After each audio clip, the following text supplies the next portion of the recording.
Avec ce projet de réforme des retraites, le gouvernement, appuyé par le MEDEF, est décidé à imposer coûte que coûte une mesure de régression sociale majeure, dont la mesure la plus importante est de faire travailler l'ensemble de la population jusqu'à 64 ans. Est-ce que vous voulez travailler 2 ans de plus? Pour nous toutes et tous, donc, c'est non. La multiplication d'arguments fallacieux et d'omissions de la part du gouvernement ne peut camoufler le choix de fond qui revient à voler du temps de vie aux travailleuses et travailleurs. La volonté du patronat, des actionnaires et des riches est de faire travailler jusqu'à la dernière goutte de sueur. Tout cela pour préserver ou augmenter leurs profits qui ne cessent d'augmenter de manière indécente. La question aujourd'hui est bien celle du partage des richesses produites par nous, mais aussi celle du rapport au travail en général. La mobilisation met en évidence la dégradation généralisée des conditions de travail, des conditions d'existence avec des salaires trop bas pour faire face à l'augmentation du coût de la vie. Partout, ce sont les mêmes difficultés pour les unes et les autres à vivre décemment, à profiter pleinement de sa vie privée. Donc, ajouter 2 années de travail à des conditions de vie déjà trop dures, c'est totalement inacceptable. S'opposer à cette régression sociale n'est donc pas une lubie, mais une question de survie.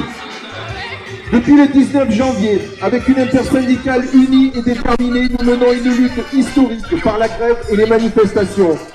L'ampleur des manifestations, notamment celle du 31 janvier, montre que cette lutte est la conséquence d'un rejet massif et majoritaire d'un projet inutile, injuste et brutal. Les arguments budgétaires du gouvernement ne tiennent pas la route. Les milliards ont été trouvés pendant la crise sanitaire. Les milliards ont été trouvés pendant les crises financières. On les trouve toujours, ces milliards, pour sauver les entreprises et les bénéfices du patronat. Alors pas question de toucher à l'argent de nos retraites. C'est nous qui cotisons, c'est nous qui décidons. On le voit, aujourd'hui, plus le gouvernement tente de justifier sa réforme, plus le vernis craque. Prenons l'exemple de la retraite minimum à 1 200 € brut. Plus le temps passe, plus le gouvernement minimise l'impact de la mesure. De plusieurs centaines de milliers, on nous annonce désormais un chiffre de 20 000 à 40 000 bénéficiaires, alors que la réalité sera sûrement bien en dessous. Et même si c'était vrai, qui peut vivre décemment avec 1 200 € brut par mois? Sûrement pas Macron, ni Borne, ni Dussopt, ni aucun membre de ce gouvernement de riches. Aujourd'hui, 7 mars, l'intersyndicale a appelé à la grève pour mettre le pays à l'arrêt. Dans le Var, cet appel s'exprime par 3 manifestations. À Draguignan et Toulon ce matin, à Brignoles cet après-midi. La manifestation toulonnaise prend d'ailleurs une allure inédite aujourd'hui, car tout à l'heure, nous partirons en 2 cortèges. Un vers la porte Castignon à l'ouest, un vers le carrefour d'Irakem à l'est. Nous vous donnerons plus de détails à la fin de la prise de parole. Ce 7 mars donc sera sans conteste une journée historique dans le pays par l'ampleur de la grève de la mobilisation. De nombreux secteurs ont d'ailleurs déjà annoncé la reconduction de la grève pour demain et les jours suivants, à la SNCF, à la RATP, dans les transports routiers. D'autres secteurs appellent à mettre en débat la poursuite de la grève. L'intersyndicale départementale se réunira dès demain matin pour faire le point. D'ores et déjà, nous vous appelons à poursuivre la mobilisation dès mercredi 8 mars, demain, dans le cadre de la Journée internationale de lutte pour les droits des femmes. On le sait, malgré les nombreuses lois, les salaires des femmes sont toujours inférieurs de 25% en moyenne à celui des hommes en 2023. Les femmes perçoivent donc des pensions de droit direct inférieures de 40% à celles des hommes, et elles sont 2 fois plus nombreuses à travailler jusqu'à 67 ans, âge de fin de la décote, et 40% d'entre elles partent en retraite avec une pension incomplète.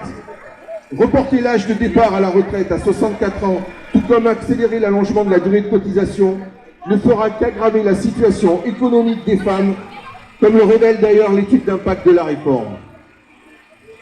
Pour cela, demain, nos organisations appellent à 2 initiatives dans le Var. Demain matin, à 10h30 devant la préfecture de Toulon et à midi devant la sous-préfecture à Draguignan.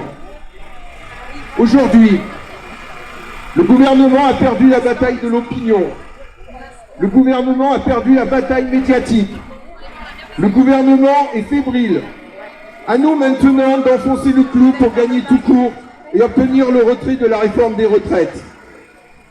Si aujourd'hui le pays est bloqué par le projet ultra-minoritaire du gouvernement, il en porte seul la responsabilité.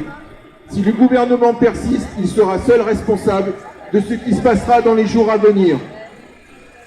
Tout et tout ensemble, dans l'unité syndicale, tout et tout ensemble, dans l'unité des secteurs privés et publics, tout et toutes unis, salariés, privés d'emploi, jeunes et retraités, toutes et tous ensemble, unis dans la grève et la manifestation, ne nous faisons pas voler 2 ans de notre vie, ne les laissons pas nous appauvrir une fois de plus. Nous continuerons jusqu'à la victoire.